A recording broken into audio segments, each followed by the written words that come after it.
and welcome to Great Getaways. Today we're going to travel to a wilderness called Michigan's Upper Peninsula for some more great getaways.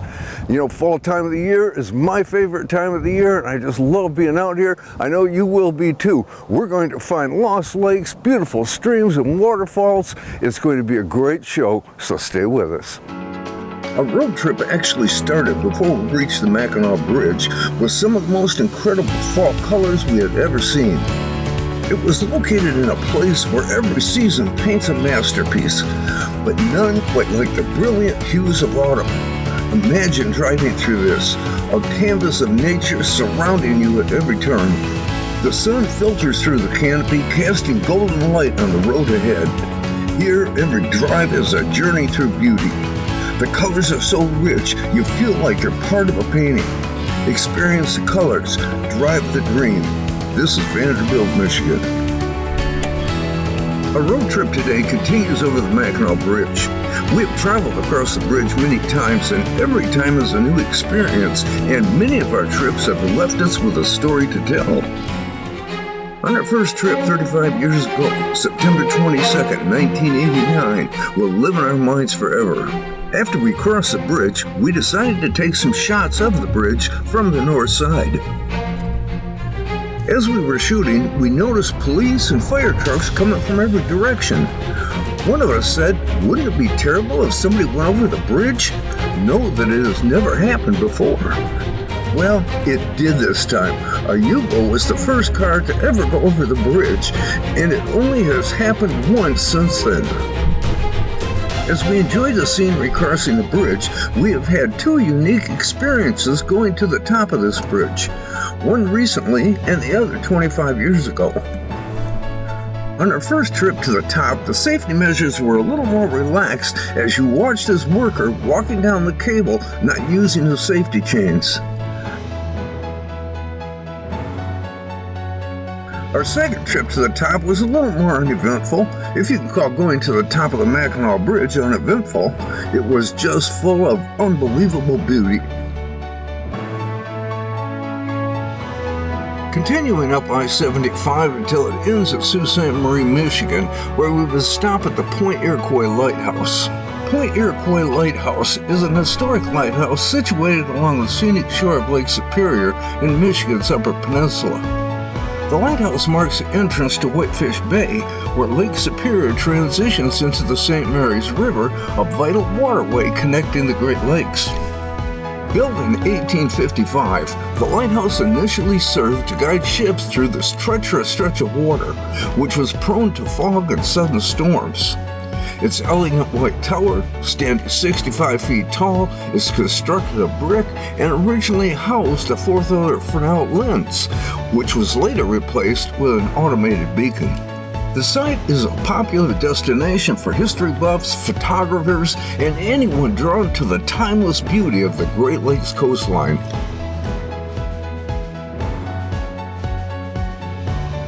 From Brimley, Lakeshore Drive winds its way west along the St. Mary's River and Whitefish Bay and passes several unique points of interest.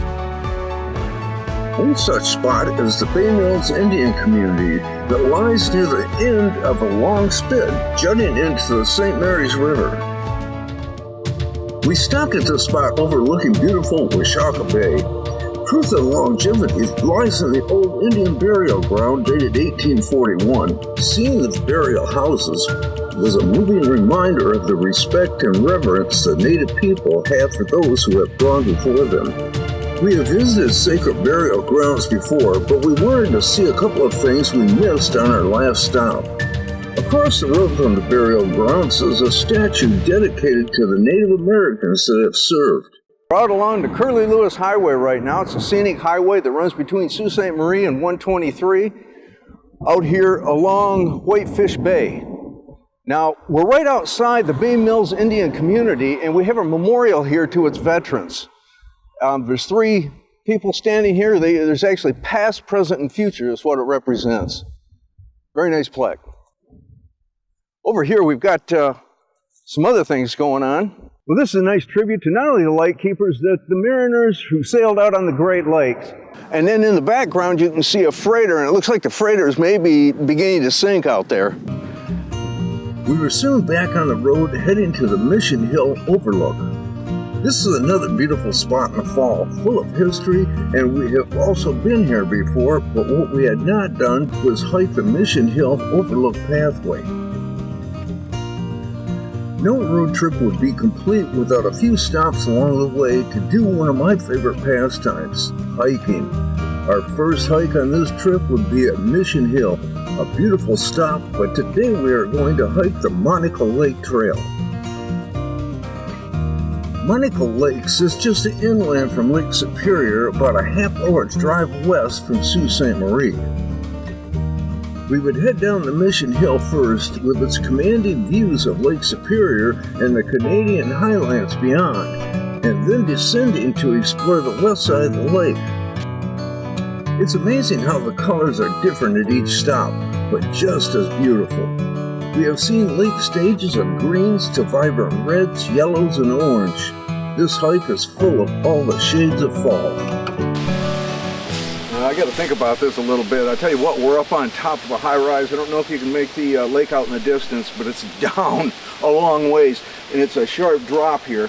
I see what we've got is a cutback trail that's going down, but I also see a trail that's standing on level ground up here.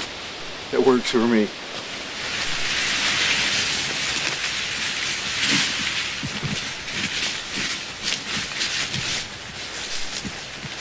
Beautiful trail, but I don't think it's used a lot. We're getting a lot of brush kind of growing up, and you find a lot of this kind of stuff, but you got to work your way through, duck under, climb over, whatever the case might be. Beautiful up here, though. Got an old birch tree here. You know, we were down the trail and we found some big pieces of birch that had been stripped off from a tree. We were wondering where it was at. Evidently, this was it. This one is dead, so you're not hurting it by peeling the bark off it, but you don't want to do that to a live tree, because if you peel the bark all the way around, it will kill the tree.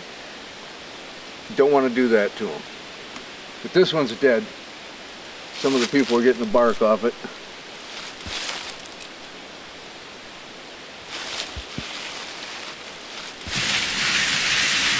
Been walking along the trail, we've been starting to go down a little bit. I passed the trail earlier that went down fast. That was the one where it switches back going down the hill. This was been a little more gradual grade, but we are getting closer to the water as we're going down. Just remember though, even though it's a shorter grade, an easier grade, you want to remember that you got to come back up it irregardless. So.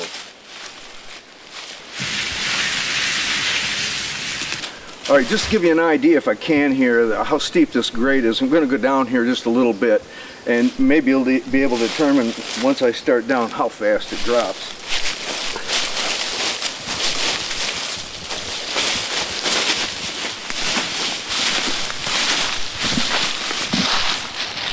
And I've just begun. It's a long way to the bottom yet, and I'm not going to go any further because I still got to come back up.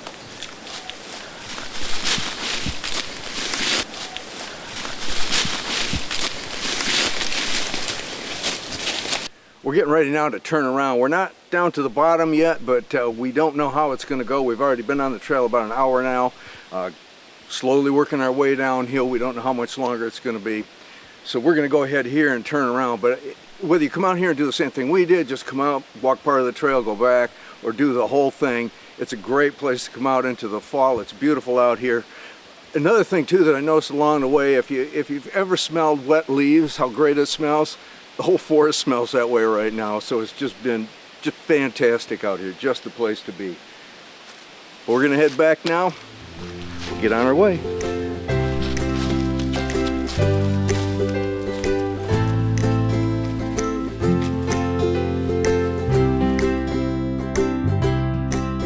We are now on Highway 28, traveling along the scenic shores of Lake Superior. The road winds alongside the expansive lake, offering stunning views of the water stretching out. The cool breeze from the lakes carries a fresh scent, mingling with the pine trees that line the route. The sun casts a warm glow over the landscape, and the reflections of the sky dances on the lake surface, making it a peaceful and picturesque drive. The highway is a serene passage from Michigan's Upper Peninsula, where nature's beauty is on full display. As we approach the turn onto Highway 123, we prepare to head north towards Tahquamenon Falls. This route takes us deeper into the dense forest of the Upper Peninsula, with towering trees forming a natural canopy overhead. We are heading to the Tahquamenon Falls State Park.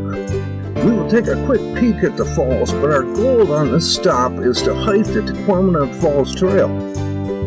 We were warned that even though it is early fall, that the bugs were bad. But as much as I enjoy the beauty of the falls, I was really looking forward to this hike. We're at the Tahquamenon Falls State Park. Now, I know most people that come out here are going down to the falls to look at them. But today we want to do something a little different. We've been down to the falls many times, but there's also, this is a big park, and there's a lot of trails out here that go back into the wilderness that's out here. And we thought, well, what the heck? Let's take one of the trails, we'll head out and see what they look like. We've never been on them before. We've just left the parking lot. It's down behind me here. And we've come out into this trail. We're going to go out here about a mile, then we're going to cross 23 and head north of 23, which is also part of the state park. And we're going to look around out there. We're supposed to be seeing some big pines out this way. We'll find out as we go along.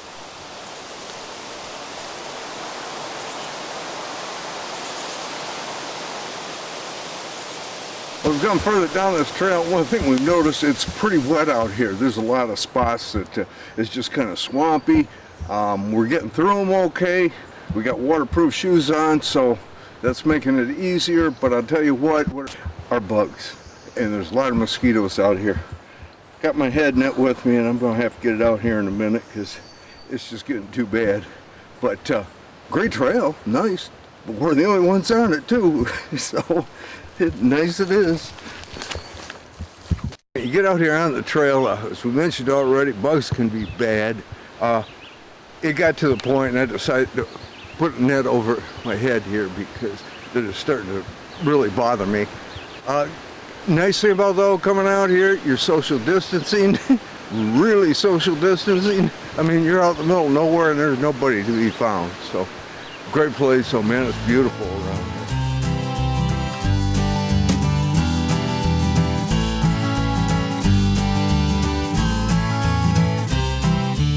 All right, we're on our way back now. We're at the end, coming into the end of the loop.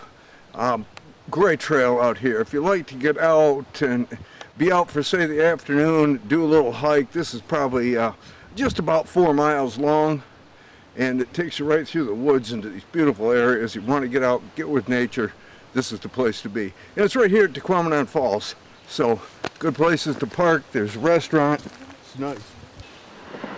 As we moved along the roads, we're looking for different places to see some good color. We came here to Munising. We have driven through Munising. We're over on the west side of it. There's a hill, there's an overlook, and now you can see out behind me. You'll probably notice on the left side of your screen, that's Grand Island. On the right side is the beginning of the Pictured Rocks National Lakeshore, and all the hills along there, they're just full of color right now. A beautiful spot to come up here when this color peaks out like this.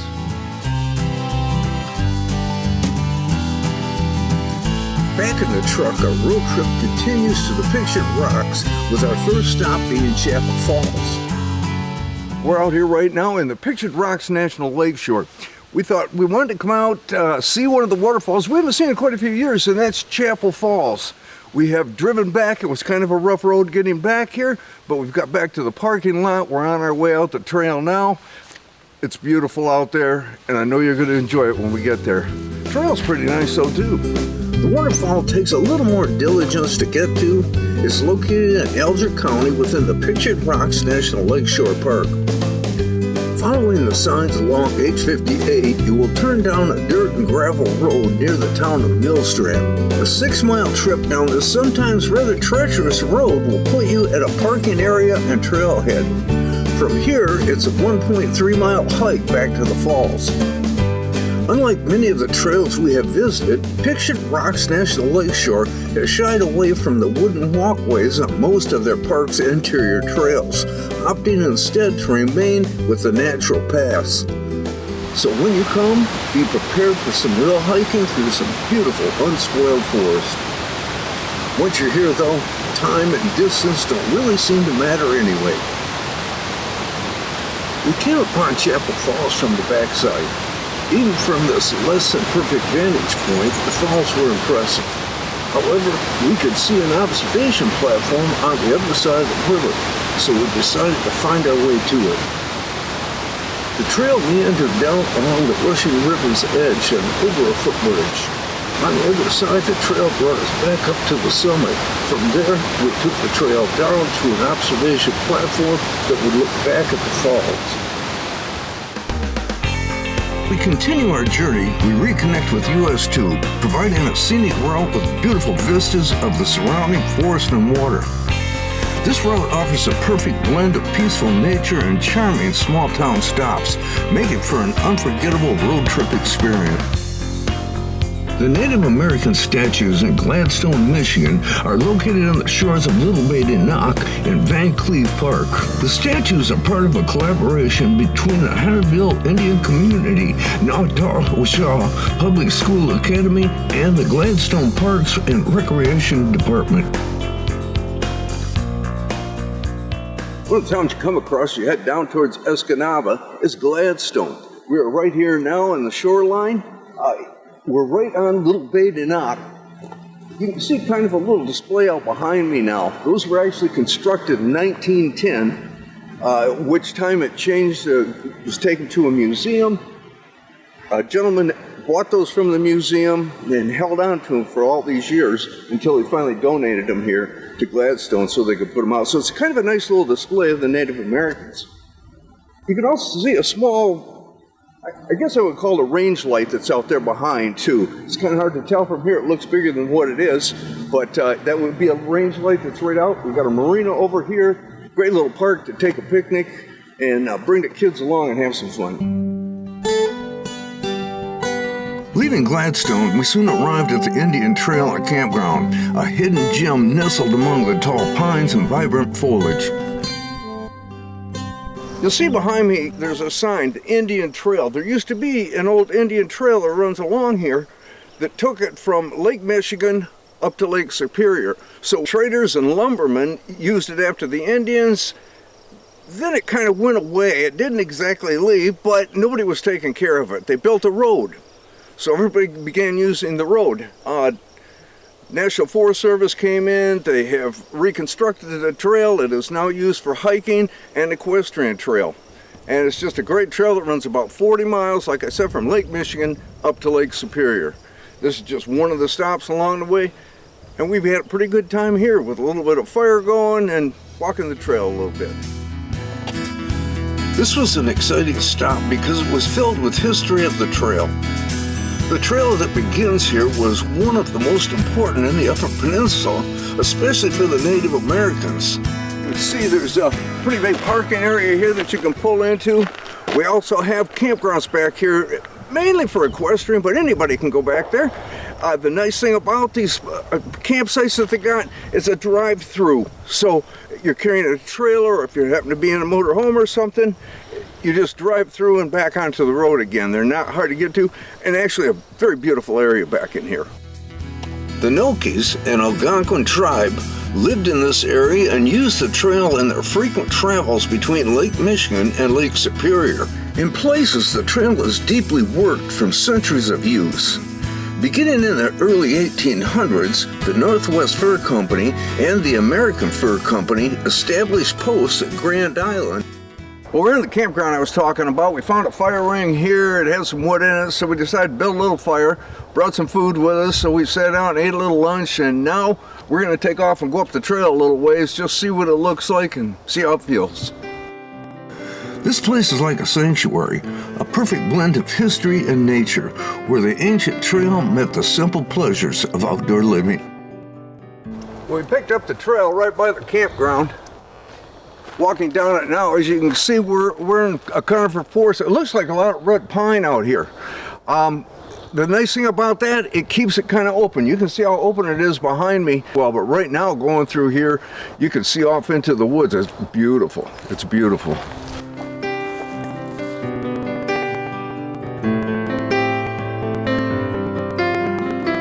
The area that we're in, I'm noticing that is quite flat. which I'm not surprised. As I mentioned in the beginning, we're in Delta County, and I think the name says it all.